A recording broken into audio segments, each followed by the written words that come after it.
Guys अक्सर daily conversation में हम इस तरह के सेंटेंस यूज करते हैं। लिख कर ले लो, वह मुझसे जीत नहीं सकता। लिख कर ले लो, वह आज जरूर आएगी। तुम मेरी बात लिख कर ले लो, ऐसा हो ही नहीं सकता। तो गाइज इस टाइप के सेंटेंस आप कैसे बनाएंगे, इसमें कौन सा एडवांस स्ट्रक्चर यूज होगा, डोंट वरी मैं बताता हूँ। देखिए, जब भी ऐसा हिंदी में एक्सप्रेशन आए कि लिख कर ले लो या मेरी बात लिख कर ले लो, तो उसके लिए हम इंग्लिश यूज करते हैं take my word for it. Take my word for it. इसको यूज करने के लिए सेंटेंस के स्टार्टिंग में आपको इसको लगाना है। अब देखिए एग्जाम्पल, लिख कर ले लो, वह मुझसे जीत नहीं सकता। Take my word for it, he can't win over me. लिख कर ले लो, वह आज जरूर आएगी। Take my word for it, she will come definitely. लिख कर ले लो, वह तुम्हारी तरफ देखेगी तक नहीं। Take my word for it, she won't even look at you. अब ये सेंटेंस आपके लिए, तुम मेरी बात लिख कर ले लो, ऐसा हो ही नहीं सकता। गाइस अक्सर डेली कन्वर्सेशन में हम इस तरह के सेंटेंस यूज करते रहते हैं। ऐसे टीचर्स बहुत ही कम मिलते हैं। तुम्हारे जैसे लोग बहुत ही कम मिलते हैं। ऐसा बेहतरीन चांस बहुत ही कम मिलता है। ऐसी किस्मत बहुत ही कम मिलती है। तो गाइस इस टाइप के सेंटेंस आप कैसे बनाएंगे, कौन सा एडवांस स्ट्रक्चर यूज करेंगे, चलिए मैं बता देता हूँ। देखिए, हिंदी के सेंटेंस में इस तरह का एक्सप्रेशन आ सकता है, ऐसा बहुत कम मिलता है। ऐसा कोई भी चीज हो सकती है, कोई पर्सन हो सकता है, ऐसा बहुत ही कम मिलता है या फिर मुश्किल से मिलता है, इस तरह का एक्सप्रेशन आ सकता है। तो इसके लिए आपको एक फ्रेज यूज करना है, रेयर टू फाइंड। क्या? Rare to find. अब देखिए इसे यूज कैसे करेंगे। ऐसे टीचर्स बहुत ही कम मिलते हैं। Such teachers are rare to find. तुम्हारे जैसे लोग बहुत ही कम मिलते हैं। People like you are rare to find. ऐसा बेहतरीन चांस बहुत ही कम मिलता है। Such a wonderful chance is rare to find. Guys अब ये सेंटेंस आपके लिए, ऐसी किस्मत बड़ी मुश्किल से मिलती है। अगर तुम उसकी मदद कर दोगे तो तुम्हारा क्या चला जाएगा। अगर तुम वहां चले जाओगे तो तुम्हारा क्या चला जाएगा। क्या चला जाएगा अगर तुम टीवी चला दोगे तो। गाइज इस टाइप के सेंटेंस आप कैसे बनाएंगे, डोंट वरी मैं बताता हूँ। देखिए, जब भी इस तरह का एक्सप्रेशन आए कि क्या चला जाएगा अगर तुम ये कर दोगे, वो कर दोगे, कुछ भी, इसके लिए हमें एक रेडीमेड फॉर्मेशन यूज करना है, what will you loose. What will you loose. देखिए, रूल ये है कि व्हाट विल यू लूज पहले भी लगाया जा सकता है और सेंटेंस के लास्ट में भी लगाया जा सकता है। और जो सेंटेंस होगा वो हमेशा प्रेजेंट इंडेफिनिट टेंस में होगा, ध्यान रखना है। अगर सेंटेंस के लास्ट में गा गी गे वाला सेंस आ रहा है तो। अब देखिए एग्जाम्पल, अगर तुम उसकी मदद कर दोगे तो तुम्हारा क्या चला जाएगा। What will you lose if you help her. इसको इस तरीके से भी बना सकते हैं, if you help her what will you loose. एक एग्जाम्पल और देखो, अगर तुम वहां चले जाओगे तो तुम्हारा क्या चला जाएगा। What will you lose if you go there. I hope आपको समझ में आ गया होगा। अब एक एग्जाम्पल आप बनाइए, अगर तुम हंस दोगे तो तुम्हारा क्या चला जाएगा। Comment your answer in comment box. Guys in sentences को देखो, कितना भी खा लो लेकिन तुम मोटे नहीं होगे। कितनी भी तुम कोशिश कर लो मैं नहीं हंसूंगा। कितना भी वह मुझे मार ले लेकिन मैं जुबान नहीं खोलूंगा।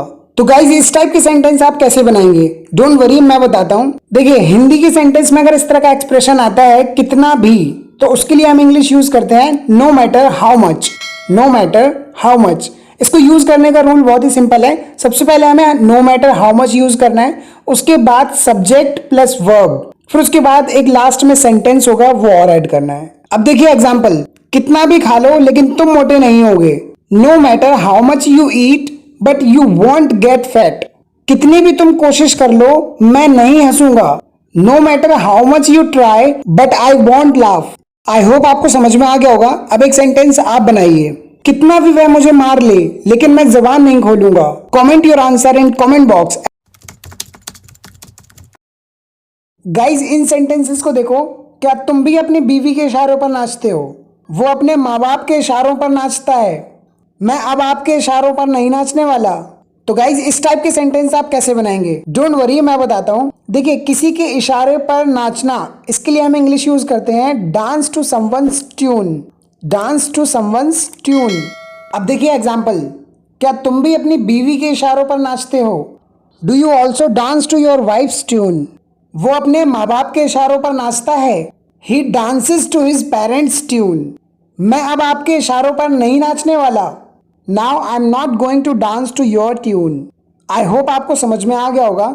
अब एक सेंटेंस आप बनाइए, लगता है तुम्हारी बीवी तुम्हारे इशारों पर नहीं नाचती है। Comment your answer in comment box. Guys इस तरह के सेंटेंस हम डेली कन्वर्सेशन में बोला करते हैं। उसने रेस जीतने में कोई कसर नहीं छोड़ी। मैंने उसको समझाने में कोई कसर नहीं छोड़ी।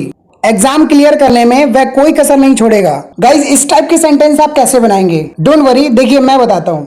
कोई कसर नहीं छोड़ना, इसके लिए हम एक फ्रेज यूज करते हैं, to leave no stone unturned. क्या है? To leave no stone unturned. देखो इसको यूज कैसे करेंगे? सबसे पहले सब्जेक्ट लगाएंगे, फिर उसके बाद लीव नो स्टोन अनटर्न्ड लगाएंगे। यहाँ पे लीव जो है वो मेन वर्ब है, टेंस के अकॉर्डिंग चेंज होती रहेगी। उसके बाद हमें टू लगाना है, फिर वर्ब की फर्स्ट फॉर्म लगानी है, फिर उसके बाद ऑब्जेक्ट या अदर वर्ड्स। अब देखिए एग्जाम्पल, उसने रेस जीतने में कोई कसर नहीं छोड़ी।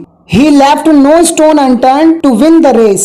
एक और एग्जाम्पल देखो, मैंने उसको समझाने में कोई कसर नहीं छोड़ी। I left no stone unturned to make her understand। Guys अब ये एग्जाम्पल आप बनाइए। एग्जाम क्लियर करने में उसने कोई कसर नहीं छोड़ी। Comment your answer in comment box.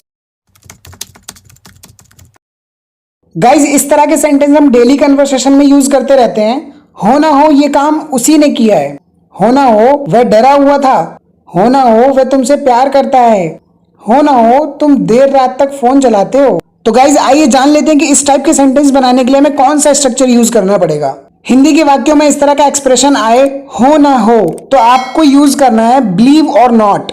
Believe और नॉट, और उसके बाद आपको सेंटेंस यूज कर देना है। आइए अब एग्जाम्पल लेकर के समझते हैं। हो ना हो ये काम उसी ने किया है। बिलीव और not, he has done this work. हो ना हो वो डरा हुआ था। बिलीव और नॉट, ही वॉज स्केर्ड। हो ना हो वह तुमसे प्यार करता है।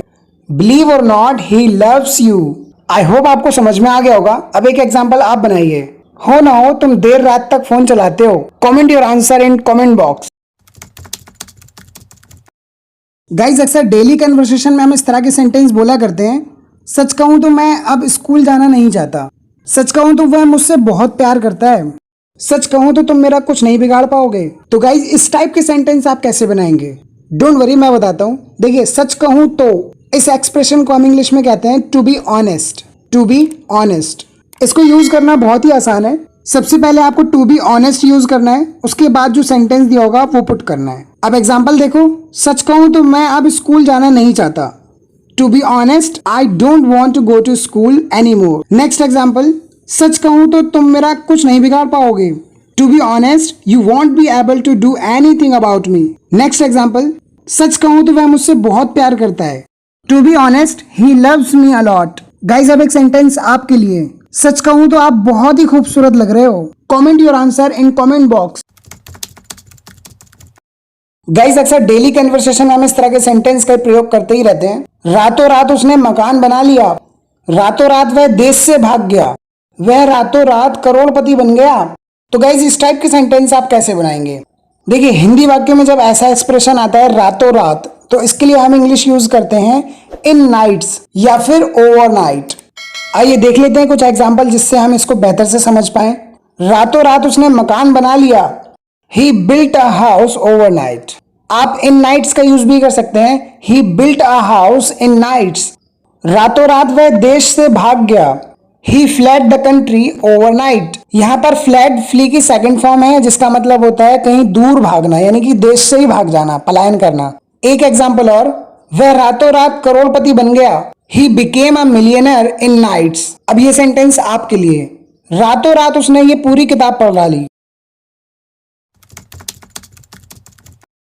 गाइस अक्सर डेली कन्वर्सेशन में हम इस तरह के सेंटेंस बोला करते हैं। अच्छा हुआ तुमने सारा काम टाइम पर कर लिया, वरना हमें मम्मी से डांट पड़ती। शुक्र है उसने आपसे बात की। अच्छा हुआ पापा ने मुझे नहीं देखा। तो गाइज इस टाइप के सेंटेंस आप कैसे बनाएंगे जिसमें इस तरह का एक्सप्रेशन आ रहा है, अच्छा हुआ या फिर शुक्र है? देखिए इस एक्सप्रेशन के लिए हमें थैंक गॉड का यूज करना है। थैंक गॉड, इसका मतलब अच्छा हुआ या फिर शुक्र है के सेंस में यूज किया जाता है। अब देखिए एग्जाम्पल, अच्छा हुआ पापा ने मुझे नहीं देखा। Thank God dad didn't see me. Next, अच्छा हुआ तुमने सारा काम टाइम पर कर लिया, वरना हमें मम्मी से डांट पड़ती। Thank God you did all the work on time, otherwise we would have been scolded by mom. एक एग्जाम्पल और, शुक्र है उसने आपसे बात की। Thank God he talk to you. Thank God he talk to you.